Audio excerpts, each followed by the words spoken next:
Assalamualaikum warahmatullahi wabarakatuh.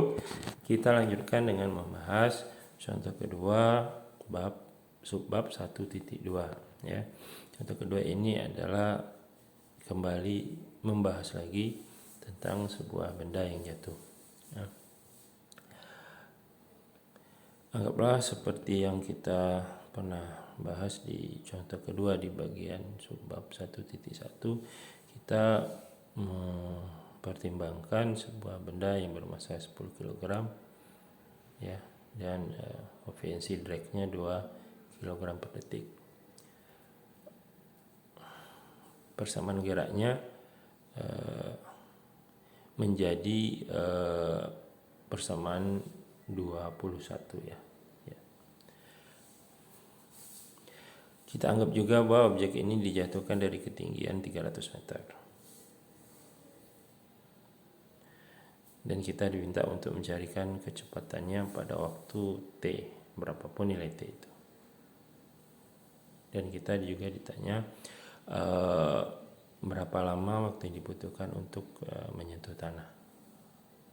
Dan seberapa cepat sih benda itu bergeraknya ketika dia bersentuhan dengan tanah. Ya, itulah pertanyaannya. Adapun jawabannya ya. Pertama kita harus mencari nilai kondisi untuk persamaan 21 ini ya. Ini dari kata drop ya, dijatuhkan ya, dari soal tadi, maka kita anggap bahwa nilai awal kecepatannya sama dengan 0 ya, karena dia tidak dilempar tapi dijatuhkan. Ini anggapan pertama kita. Jadi kecepatan pada saat T sama dengan 0 itu adalah 0. Solusi dari persamaan 21 ini bisa dicari dengan langkah-langkah berikut ini ya. Pertama kita tulis persamaan 21 itu menjadi bentuk yang seperti ini ya, dengan asumsi bahwa V-nya tidak sama dengan 49. Maka kita mencoba untuk mencari solusi dari persamaan 21 melalui persamaan 23 ya. Mirip sekali dengan contoh 1 subbab 1.2 yang kita bahas sebelumnya. Langkah-langkahnya mirip, di mana setelah menuliskan persamaan 23 kita bisa menuliskan bahwa logaritma dari VT dikurang 49 ya, dari absolut dari VT dikurang 49 itu sama dengan negatif T dibagi 5 ditambah C ya. Itu dilakukan dengan mengintegrasikan kedua sisi dari persamaan 23. Nah, dari persamaan 24 ini kita bisa menulis persamaan 25 yang merupakan solusi umum dari persamaan 21 tadi ya, persamaan 21 yang ini. Ya, jadi tahapan pertama menulis dari 23 ke 24 itu adalah bahwa kita bisa melakukan integrasi ya, integrasi yang terkait dengan logaritma alami ya. Ini silakan kalian ulangi lagi yang ada di kalkulus 1 atau 2 ya. Bergerak dari persamaan 24 ke 25, 24 ke 25 itu dasarnya adalah pemahaman tentang eksponensial dan logaritma alami ya. Itu setelah mendapatkan persamaan 25 ya, kita masih belum tahu secara persis berapa nilai konstanta C yang ada di persamaan 25. Untuk mencari nilai C ini maka kita menggunakan persamaan 22, di mana kecepatan awal pada saat T sama dengan 0 adalah 0, karena benda tadi cuma dilepaskan saja, bukan dilempar ke bawah. Ya. Kalau ini kita masukkan, maka T-nya sama dengan 0, kecepatan awalnya sama dengan 0, kemudian ujung-ujungnya kita akan mendapatkan bahwa nilai C adalah minus 49.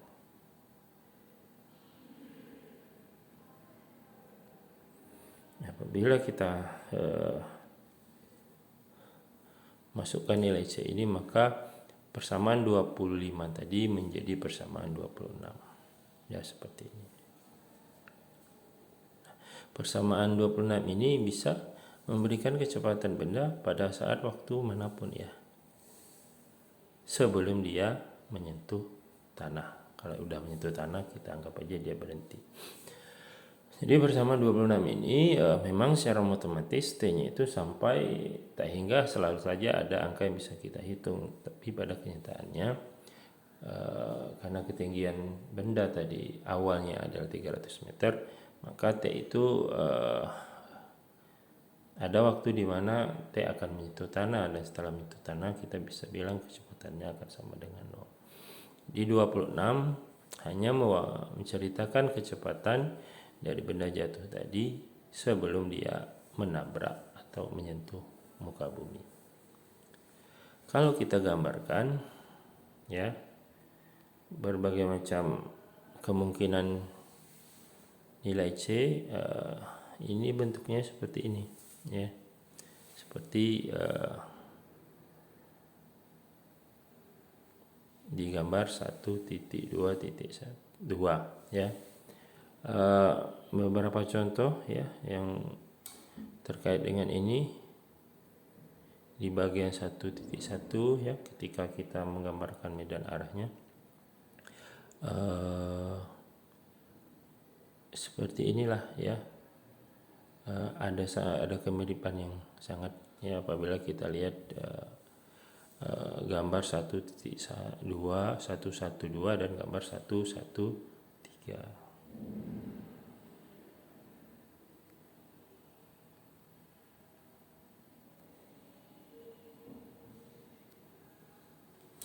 Kemudian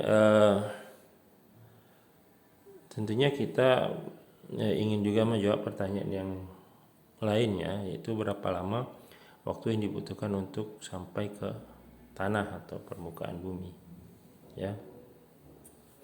Itu bisa kita lakukan dengan mengingat bahwa kecepatan itu adalah derivatif pertama dari dx per dt ya.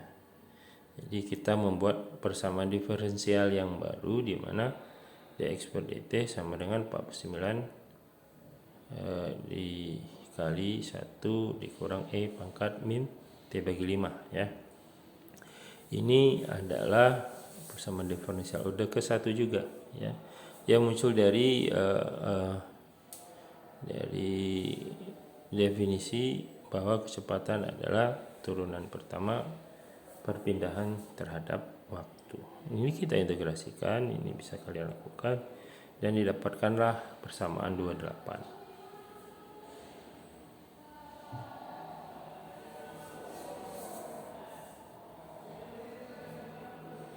Untuk mencari nilai K di dalam persamaan 28 ini, kita mengingat lagi bahwa kita menganggap posisi awal di saat T sama dengan 0 itu kita anggap aja sama dengan 0 juga ya. Jadi kita masukkan X sama dengan 0, T sama dengan 0 dan seterusnya, sehingga kita mendapatkan K sama dengan minus 245. Dan kita bisa menuliskan persamaan 29. Nah, apabila kita tanyakan lagi kapankah benda itu menyentuh tanah, itu berarti pada saat X bernilai 300. Nah, ini waktunya kita anggap kapital T. Dan menggunakan persamaan 30 ini kita bisa menemukan bahwa nilai T ini adalah 10,51 detik. Mencari waktu dari persamaan 30 ini ya sebenarnya bukan juga pekerjaan yang gampang ya, tetapi kalau dengan bantuan kalkulator atau komputer kita bisa secara perlahan-lahan menaikkan nilai waktu ini dari 0 sampai 10,51 untuk mencapai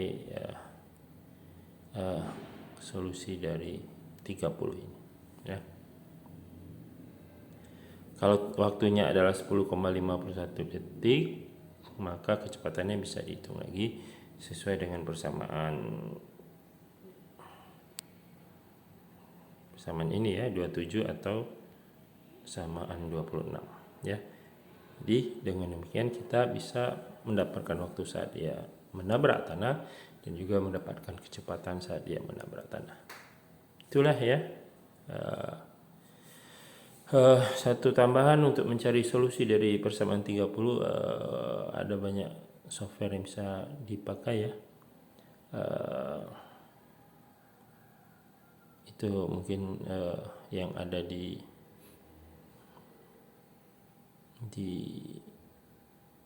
Android misalnya, ada beberapa yang bisa kalian pakai yang berbasis Windows atau Linux juga ada, dan itu kebetulan tidak kita bahas di sini, mungkin kita bisa bahas di lain waktu.